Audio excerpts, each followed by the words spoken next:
things to talk about. Thursday, today's been a kind of a slow news day in a way. But anyway, welcome back to the Daily Dose with Des. You are here today to get your dose of the best sports commentation that you can get. And yeah, I'm hyping myself up because if I don't say I'm the best, then who is going to say I'm the best? So get yourselves in here now. Thank you all for the people who tuned in last show on Tuesday. I thought about changing. I keep thinking about when is the best time to be on. When we're in NFL season, Thursdays is hard because it's a Thursday night game, and I feel like my views don't be where they need to be. And then I'm like, well, my golly, I've been wanting to get on here every day, but I don't always have content for every day. I could just get on here and talk.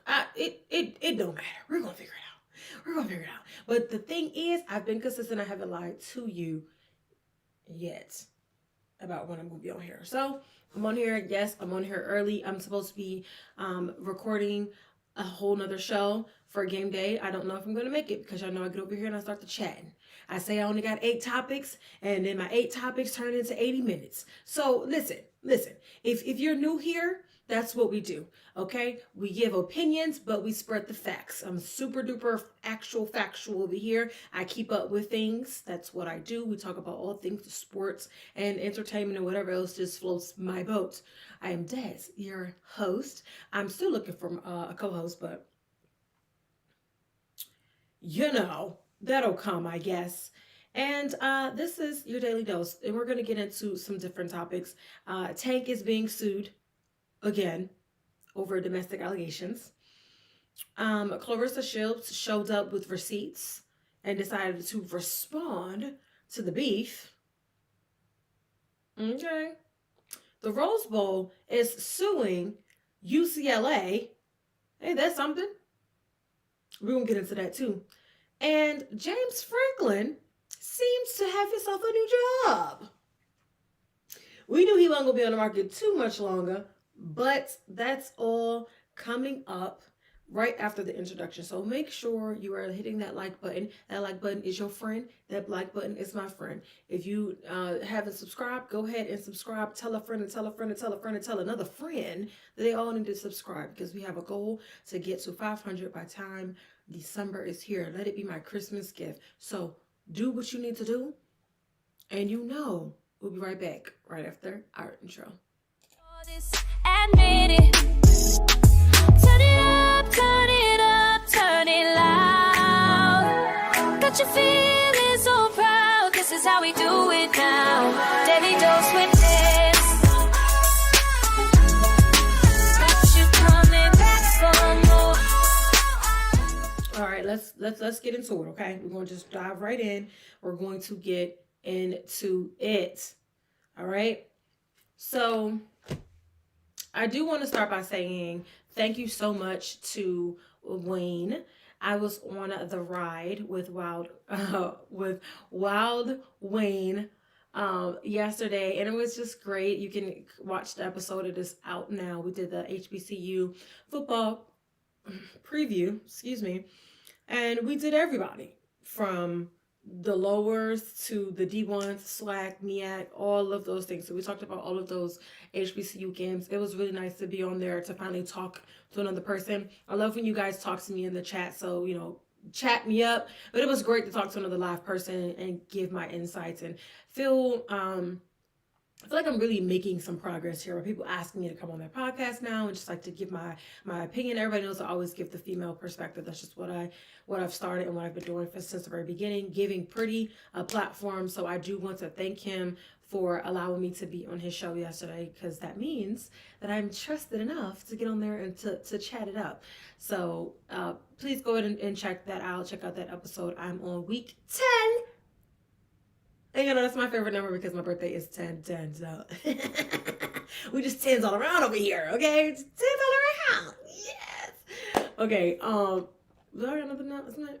Oh, so exciting. So I, me, she, us, all of us, we have gotten into the College Park Skyhawks Media Day. So I've been covering the College Park Skyhawks for 3 seasons now, and I've never done Media Day. And it came around, and it's on a day where I'm actually free this year. Super excited. So we will be going to Media Day. That's where we will be going, and I'm super excited to just see what they got going on there. I've never actually been to a basketball Media Day, so I really don't know how that goes, but we'll just figure that part out at some point. All right. Jalen Hurts, what is we talking about right now? What are we talking about? Put a little bit more context in there for me. Okay? I do like saying when things I'm like, oh, that must have hurts. That hurts. Anyway, we are going to... Do I got any football updates today? I don't have any football updates today. That's crazy. A lot of it is basketball, football. Oh, we'll get into it. So there's a new couple on the streets. Let me make that smaller because it's not going to be cutting into my head.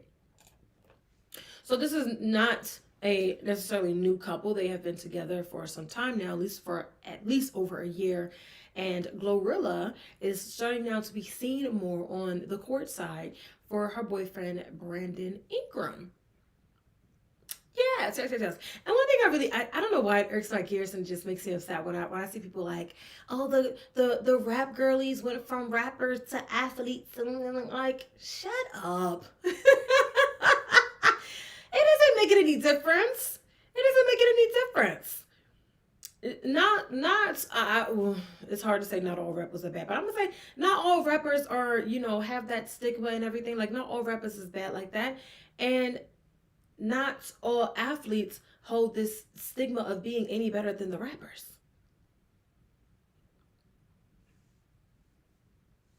There are some rappers that are great. There are some athletes that are great. There are some rappers that are really, really bad. And there are some athletes that are really, really bad. I report on them all the time. I report on the good, bad, and ugly, and all that in between. Okay, but I just hate that it's going there. I mean, I feel like this is there in the world of entertainment, so obviously it just unfolded that way. But yes, she is dating Mr. Brandon, and they've been public for, I don't want to say like, they haven't been outwardly public, but they have in a way, like they've posted each other on social media. It hasn't been a secret, should I say that. Their relationship is private, but it hasn't been something that's like super hidden. So, people are just catching on to that or whatever. I waited till it came out into the public and then to talk about it, the same way I did with all the other rap girlies and athletes and all that stuff going on. It's just like music and sports go hand in hand. So to me, it's kind of like, it's no surprise there. Right. She did fall though at the basketball game, and it just reminded me of when I did an article, and I did like a clip way like when I very first started, and I was like, there are certain heels that you just don't wear on the court. Really, you shouldn't wear any heels on the court. But if you're going to wear heels, there's just certain heels that you shouldn't wear on the court. And stilettos is one of them, because I swear, as soon as you think that you're just strutting, I mean, it works for some people. You just got to have a certain level of grip on the bottom. Don't wear them freshly. You just got them out the box. Don't wear those on the court. Don't even do it. You're asking for a disaster. And I feel like, no tea, no shade, towards Glo. But I feel like when she walks in heels, it's already a little...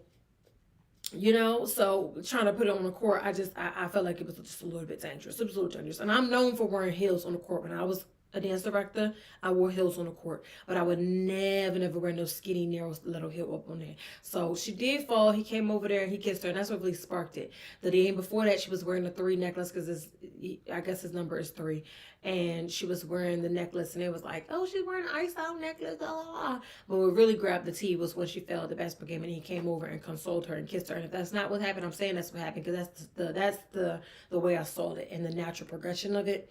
Came over there, consoled her, kissed her, whatever, and that's when it's just, Glo is dating a basketball player. Like, yeah, y'all late to that news, but we're gonna put it out there for y'all now. Moving on though, from that, because I mean, there is a new basketball league coming up, and I thought this had a background, and it does not. It does not. Okay, well, Upshot Upshot is the new professional basketball league for women that is coming and trying to, really put a staple in. I feel like now there's so many different leagues that are coming up, and it's like, okay, wait a minute. We need to try to get the WNBA like set forth and forthcoming and all of that. And I don't see another league, obviously, because the WNBA is underneath of the NBA and it's a part of the NBA. So I don't see that going away. But they are having their troubles. Does this give women another opportunity, another space and avenue to do it? Yes. However, what I don't like is that when they do their inaugural season coming in for 2026, they're going to be playing during the same months that the WNBA is going to be playing. So that makes it a little like, like Unraveled goes opposite, obviously, of the WNBA. So I would think that they would want to do this. But this Upshot is still new, it's still building, it's still growing. They have teams in Charlotte. I believe the Charlotte team is called the Charlotte Crown, which makes sense. Queen City. I guess it just goes. And they are purple.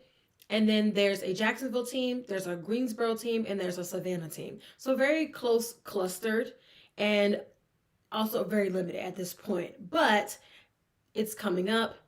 There is a previous WNBA player. She's coaching the Charlotte team. So they're really trying to get it out there and put it on the map. And I understand you can't scale huge right away because just imagine if they had teams. They do have a team in Florida, but a team in like Texas and Denver and all these other places, and they don't have the actual, I guess I would say, like funding for it right away.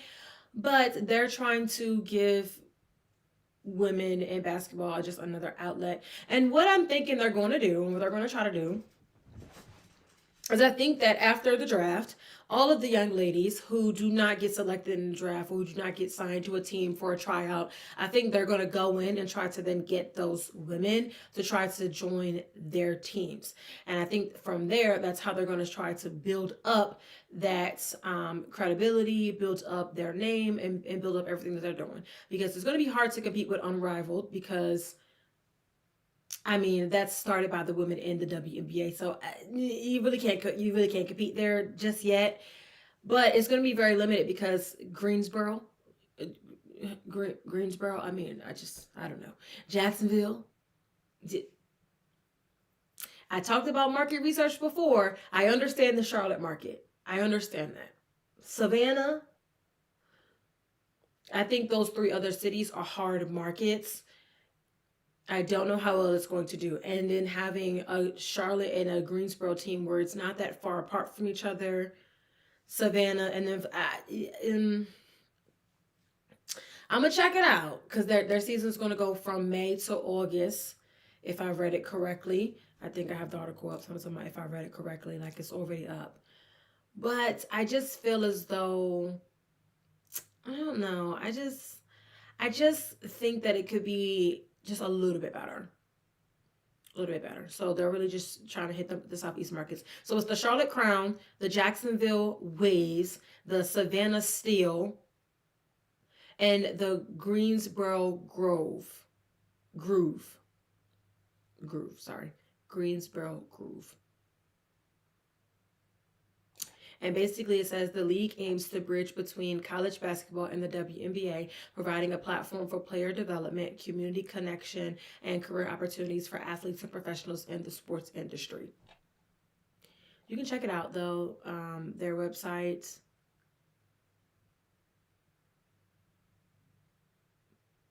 Each team will play a 40-game regular season. Whoa. At the upshotleague.com if you want to check it out and get more information on them about them. But yeah, that's that. Congratulations to women's professional and developmental sports. Okay, I'm trying to get the rest of the basketball out of here. Yeah. So there is a invitational coming up, and this is going to be for the yo.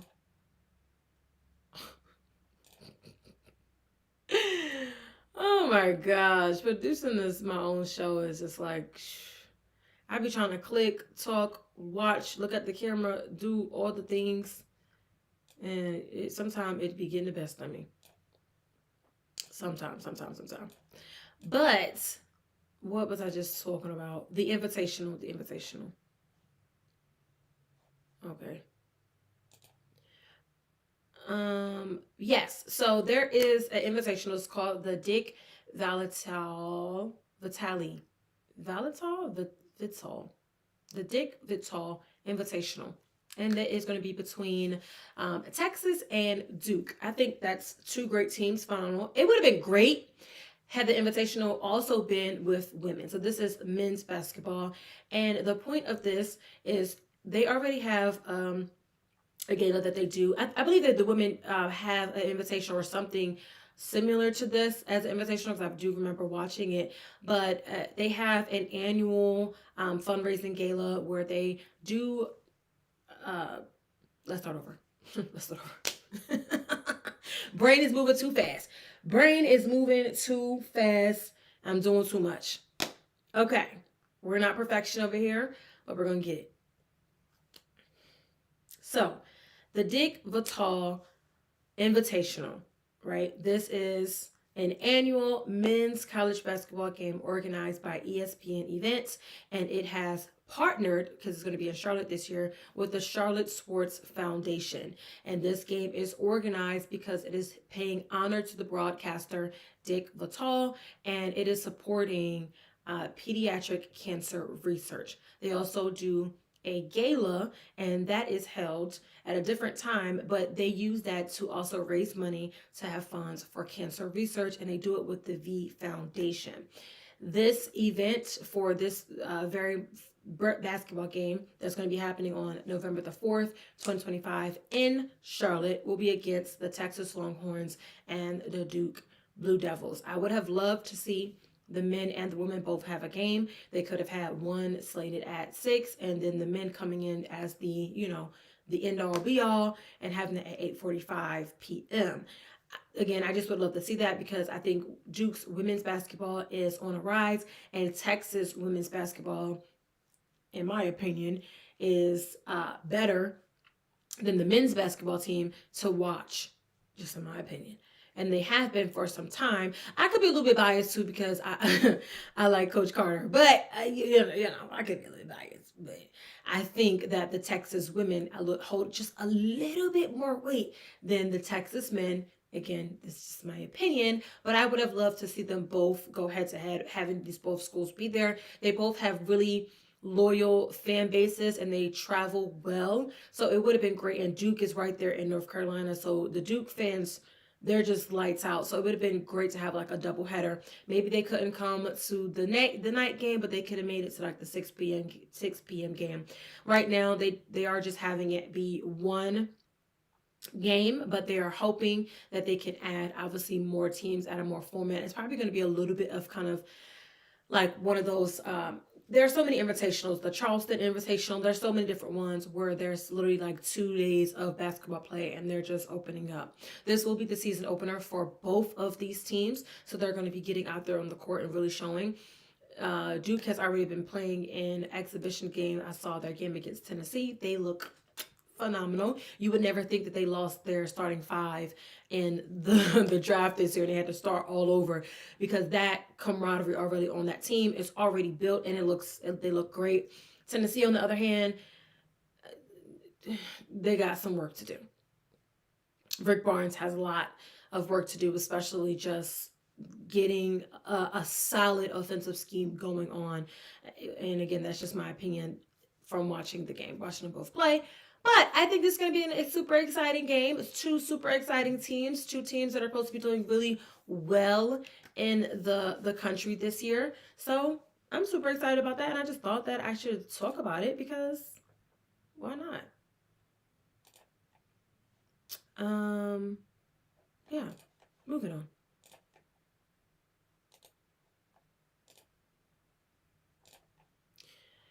Do we have any more basketball? No, we don't. Moving on to football. James Franklin is allegedly and apparently closing on a deal to become the next head coach for Virginia Tech. I've reported on this a couple episodes ago. The Virginia Tech fired their head coach after their poor start. And they were like, yeah, we're trying to get back into ACC contentions and just really bringing our team back up to a standard. And this coach wasn't doing it. But I previously said too, his coaching job was in the hot seat because of the way that the past season was. And again, when you think of Virginia Tech, there's some greats that have been at Virginia Tech, coached at Virginia Tech, and they want to get back to that winning standard. And I think that James Franklin can definitely do that. I feel like we already know he's a great coach. He's a winner, and he has that winning mindset. Now, when he did his interview on College Game Day, he did say, I'm trying to go win a championship. I wouldn't push it that far. I wouldn't push it that far yet. We got to see what's going on, especially in this new era, like I said, of NIL and doing all of the things that they're doing over there. So they definitely have a lot of work to do. But if it's one person that's up for the job, one person that can get there and really turn a program around and really, start and create change, is definitely going to be James Franklin. And I think it's a good landing spot for him. There's been chatter about other places and other schools going on, but the news is coming out that Virginia Tech wants him. They believe in him. They think that he is the guy. And I think it kind of just allows him to go there and really just do what he feels is best. This team is kind of like a team that really needs somebody to come in and that has a mindset that they can really change and turn it around and again get back to that winning culture. I think that he'll do great there. He's a good coach. We can't take that away from him. He had some bad games, but he's a good coach overall. And I don't see Virginia Tech having do they have any really super duper really big games? But heck, maybe he'll go ahead and get them bowl bound. He might get them in the top 25. You never know what he can do. He did it with Penn State. He can do it with Virginia Tech. So James got a new job, so him and his family can stop stressing out. And I guess his daughter can now be all right knowing that she's going to go to college somewhere and she don't have to go to Penn State. But I talked about that already. If you want to hear what I had to say about that, watch the previous episode, y'all. And the Rose Bowl, this picture is too big. I be sharing my screen, with these photos, but they be in my space. Anyway, the Rose Bowl is suing UCLA because UCLA wants to leave Pasadena and they want to go and play at the Rams and Chargers Stadium. They're trying to go to SoFi. They said, we are tired of this and we're ready to be out of here. And the Rose Bowl in Pasadena said, you signed a contract to 2044. Where do you think you're going? What do you think you're doing? And UCLA is like, listen, dog. This stadium is about 36 miles away from the campus. They're having a hard issue with getting fans there. They're rallying about 35,000 a game. And part of me was like, okay, I could see the distance being an issue. I mean, because most people, I don't really know many campuses that have their football fields so far away, which obviously you want to go, you want to tailgate, you want to walk in, you want to get there. A lot of the driving, and I could only believe that traffic in that part of California is not the best. It's already expensive as heck for one, and then you're like, I got to drive 40 miles with traffic. I got to struggle to park. I got to come in here, and the team sucks this year. What is we doing? Y'all asking a little too much of me. So UCLA is like, well, we could go 12 miles up the street and we can have our games at SoFi. That fits 70,000 people. They feel like they could pack that thing out. I don't know. I'm not going to speak on that because I don't know the numbers, right? They feel as though if they get closer, they can have more people. That's really good though. You're doing 35 to 40,000 and you being 40 miles away from your campus. Okay. So I can understand what they're talking about. Oh, well, if we get even closer, we can get even more people there. Now, I understand wanting people and fans in the stands, but you also got to have a good program too. Because it don't matter how close you are. If your team ain't good, they're not going to come see you. there's that. So that's they're already fighting that battle. Okay. And again, the Rose Bowl said, nah, y'all signed a deal. Y'all breaking some y'all breaking a trust agreement, and we don't like this. No. We don't like this. Y'all been here for 43 years.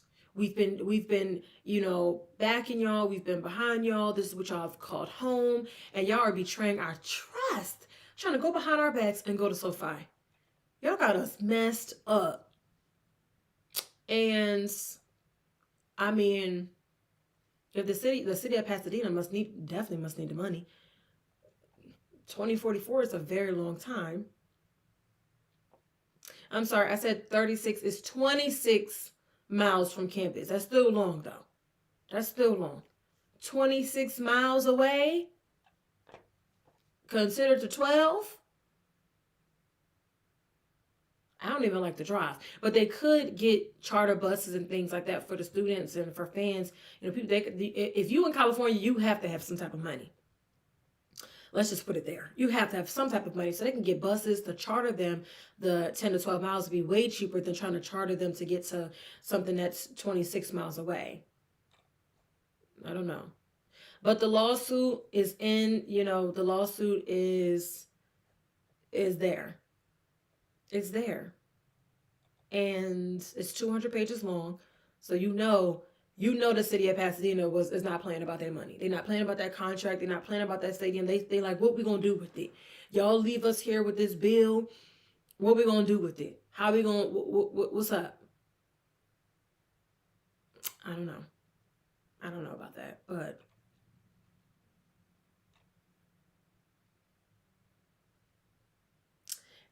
there was a statement that says, while we continue to evaluate the long-term arrangement for UCLA football home games, no decision has been made. And that came from the Vice Chancellor for Strategic Communications. And she made that statement to ESPN on Thursday. And basically, the Pasadena officials and statement representatives claim a potential move could cost Pasadena and its residents more than $1 billion in damages.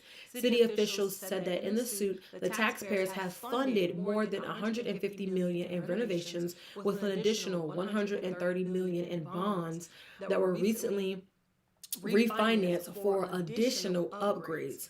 And it goes on to say, the Rose Bowl has acted with transparency and integrity, not only fulfilling but exceeding the obligations under the lease agreement, investing significant time, effort, and financial resources into the partnership with UCLA, including ongoing major renovation work. And that came from the city. And basically, they like, if y'all take away y'all games, y'all gonna hurt us. Y'all gonna cripple our economic system, and we can't allow y'all to have that. So if you do want to leave and you do want to move, we're gonna sue you for all the money that we've already put into renovations and making sure that this stadium is up to par. And you're gonna have to pay us all that money if you want to move. Yeah, that's a doozy. That's a doozy. That's a doozy.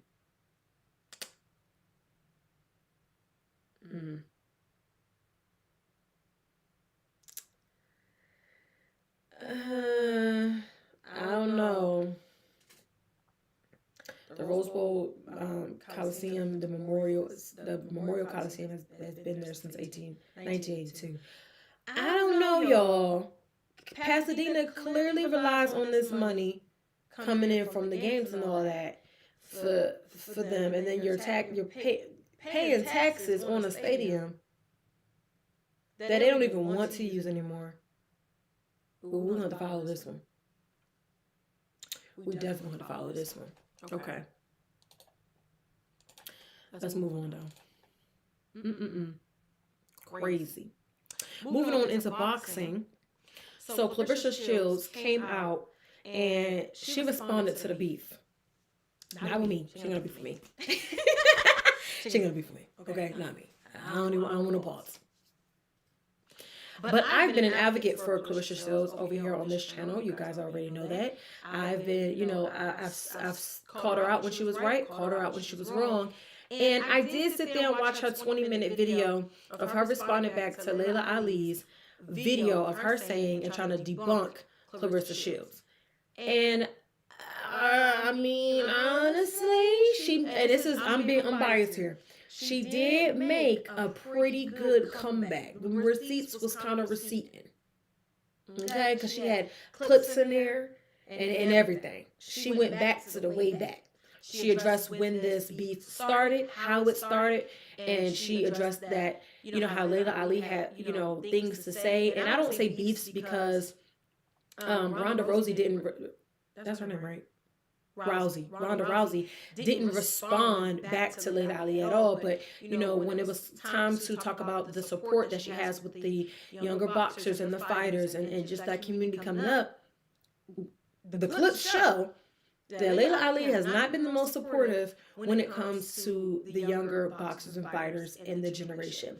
And Claressa said that the reason why that kind of beef started is one, when she said that there's no boxer that, can inspire her enough to come out of the retirement, can inspire her to want to get back in the ring at all.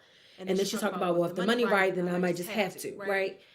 And Claressa felt as though not only was it just an attack on her personally, and she's a two-time gold medalist, and world champion, undisputed, things like that. Like she's done what needs to be done in order to be able to talk that she talks, right? We got to be honest on that part. We may not like what she does in her personal romantic life and all of that, but in terms of her sport and her talent, she has shown up and she has done it. And I know people are like, well, she ain't got no knockouts. Like, okay. Just because she don't have no knockouts, it doesn't take away from her accolades that she has built and she has gotten. Starting at 16, being the first women's boxer to make $1 million, being the first to not only be a one-time gold medalist, but two-time gold medalist, and being a world champion and having to, put her money where her mouth is and really get in the ring and box. And Claressa was like, well, I challenged her to box because that's what we do. I'm not going to go back and forth. I don't want to argue with you. I don't hate you. Like, it's not none of that. But we're fighters. So let's get in the ring and do what we do. Box. It's like when you rap and you have a rap beef, you're supposed to rap it out. Rap. Get in the booth. Right? So she's like, I'm calling you out. Get in the ring. You feel as though there's nobody else that can beat you. You feel as though you're going to knock me out. And she did say she was going to knock her out. She did say that. She wrote a clip on that too. You said you're going to knock me out, so do it. Show me. You said you wanted $15 million. We offered up the $15 million.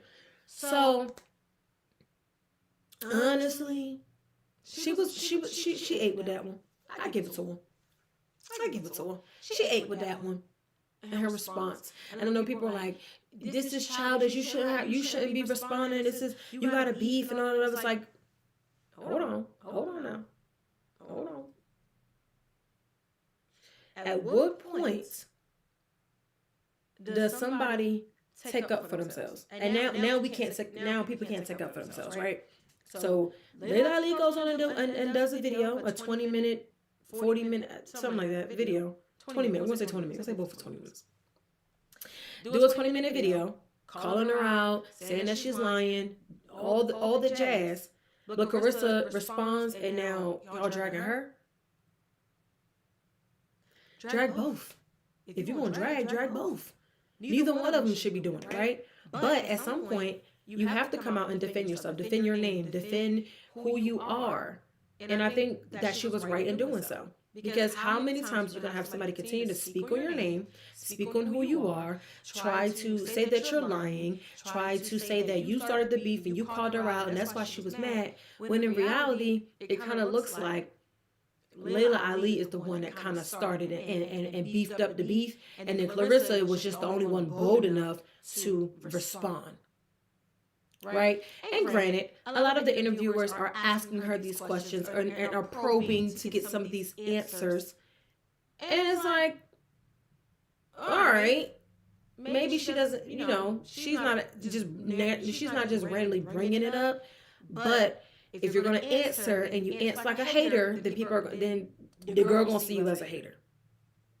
So I don't know. Check out the video though if you're interested in what she had to say, the clips and everything. She did kind of lose me a little bit with the Black Lives Matter activist thing. That kind of threw me off a little bit. I mean, I get what she was saying. how Muhammad Ali was an activist and all that, and Layla's whatever. Okay, but to me, if we're talking about boxing, let's just stick to the boxing. Let's just stick to the main objective. So she did lose me there a little bit, but I stayed for the 20 minutes because I wanted to see it. So she even showed text messages and not inboxes and things like that. So she came. The videos, very well executed. People keep calling her slow and everything, but she put that thing together. Her and her team put it together, and it's pretty good, y'all. I would check it out. All right, I got two more. All right. Tank Davis, again. It's finding itself in the courts again. And at some point, it's like, dude, why do you keep putting your hands on women? What is going on? And this is not the same. He's not being sued by the same girlfriend that sued him a couple months ago when he got it dropped, who's also the mother of two kids. Hold on.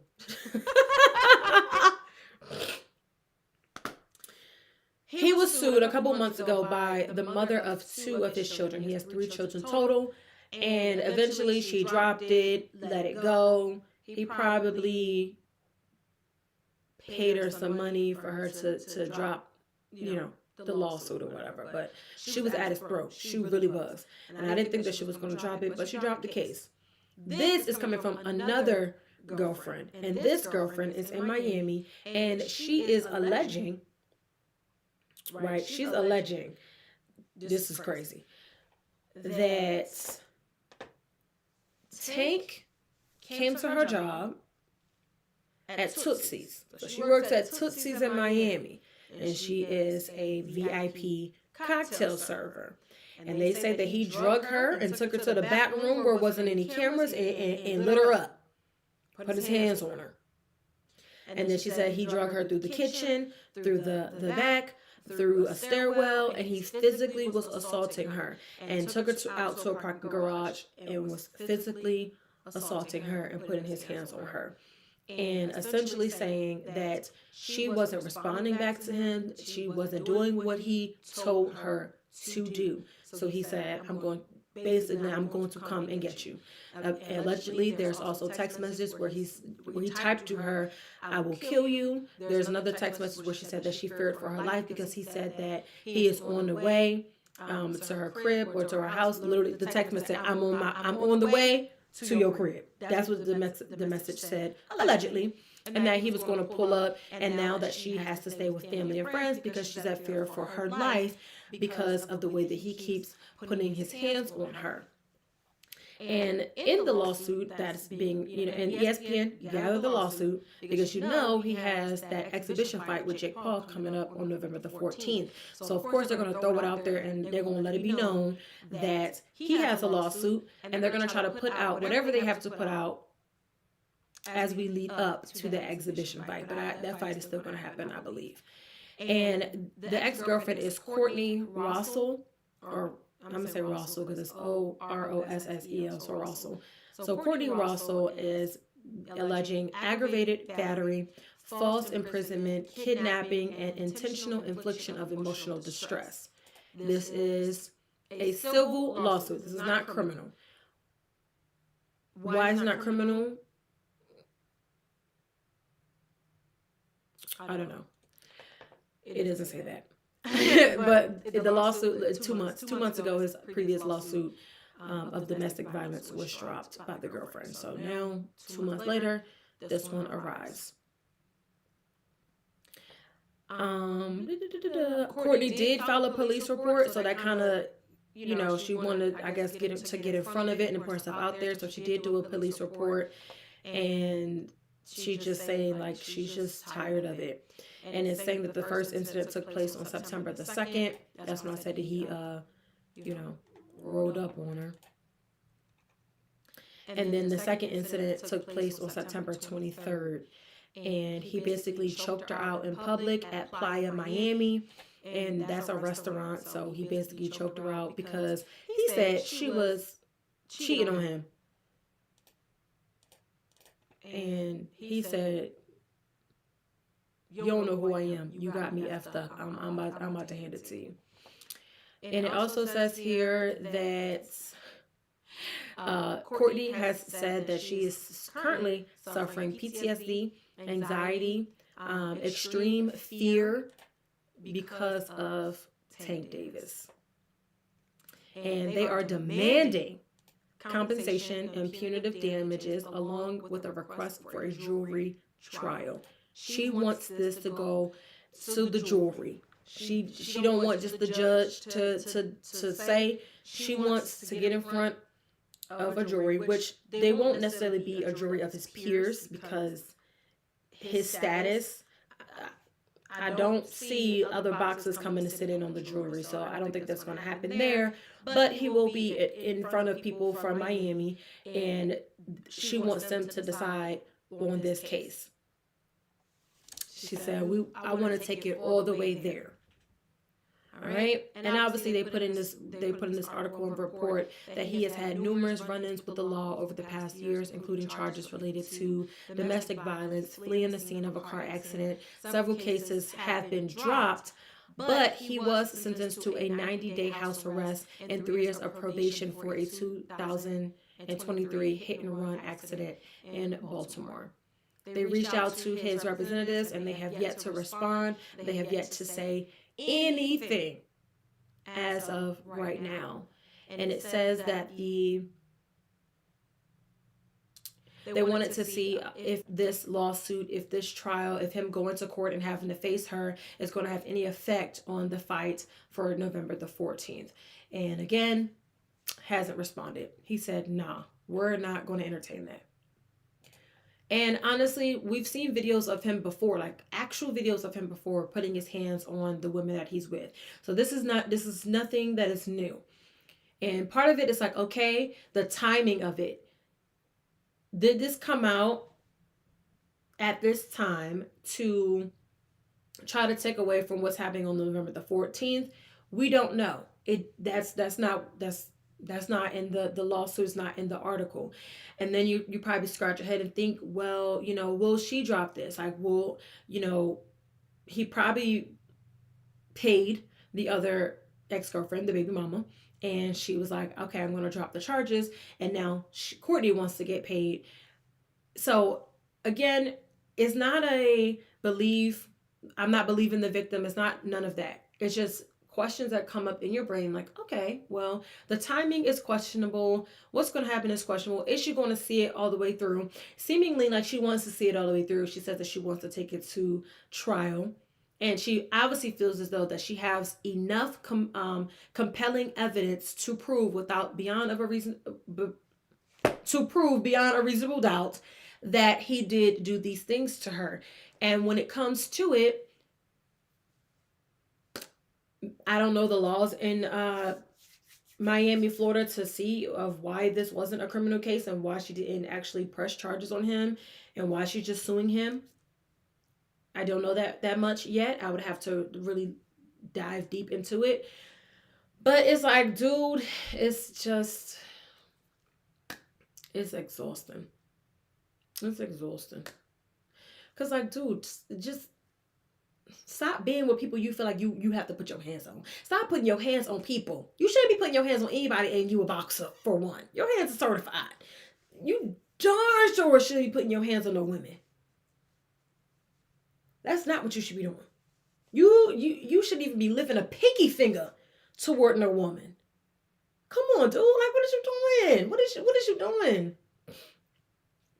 And again, we've seen this time and time again. So again, it makes you believe he did exactly what they said she did.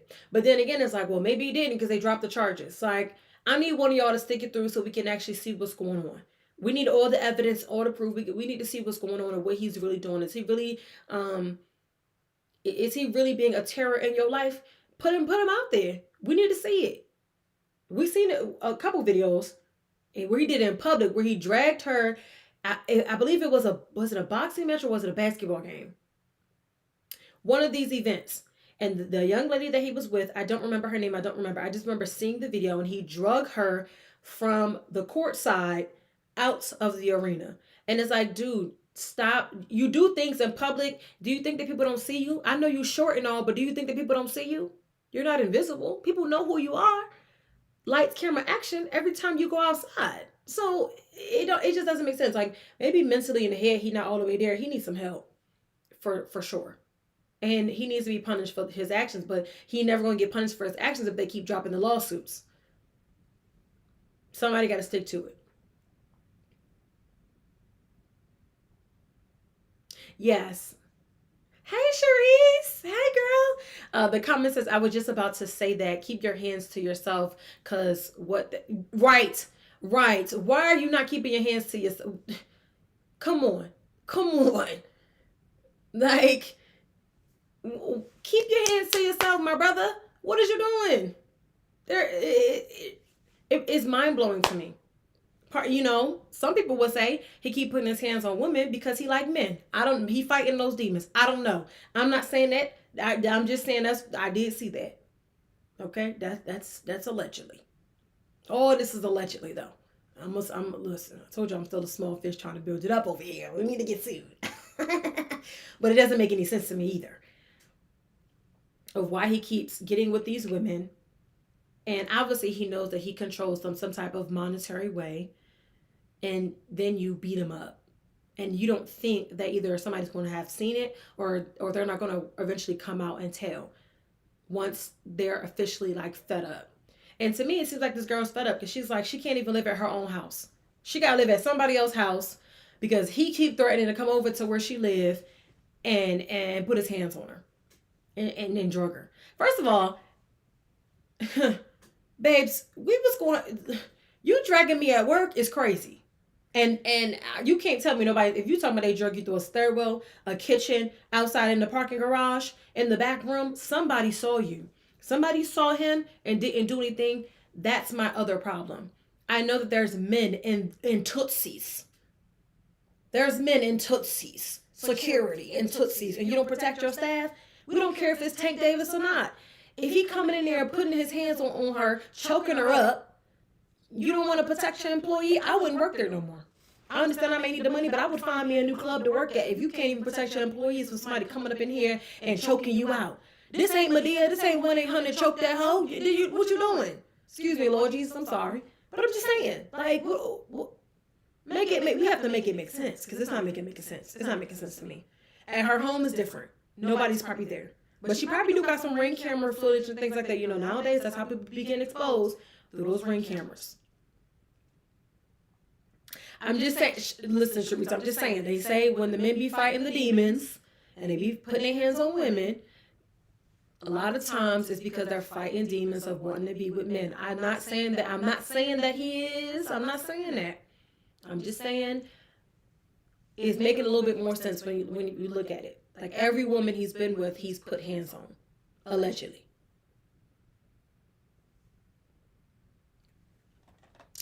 We shall see what comes from this. Courtney, you better not drop that case. You better not drop the case, Courtney, because we want to see the evidence, Courtney, because we on your side. But we know sometimes lies be happening too. So we on your side, Courtney. So you better not drop the case, Courtney. It's a lot that goes into it. Trust me. I was a Kentucky Derby. I finally watched it for the first time and I was like, oh my gosh, this is lavish. So yeah. Tune in. But I'm going to hop off of here because like I told you, I was supposed to be on a whole other podcast tonight for College Game Day. But thank you guys so much for tuning in, for communicating with me. Reese Poole, I appreciate you coming in and talking with me. Slide by. Still trying to get her on the podcast, by the way. She won't be here soon. I appreciate all of you for what all you guys do and all the support that you've given me. Continue to like, share, subscribe, send a comment at PG Love Sports on all social media platforms. We are trying to get to 500 subscribers by the time we get to December. We're doing it the authentic way. So please subscribe, tell a friend and tell a friend and tell a friend that we need subscribers over here. Let's get it busy. And if you want to support, you can always go to prettygirlsmedia.com to read an article, watch a video, book me for hostings, podcasting, content creation, marketing help. That's what I do. That's my lane. I'm all in. And apparel will be at pglovesports.com. More apparel and a new business venture is on the way. But thank you for all that you do. I love you guys so much, and I will see you on the next one next week. Saturday we're at Clemson's homecoming, so we're going to be zipping and doing it there. Sunday I'll be going live because I will be at the College Park Skyhawks Media Day. So tune in to one of these days to catch up with me, and then I'll see you again on Tuesday Huddle. Thanks so much for watching, and I love you guys.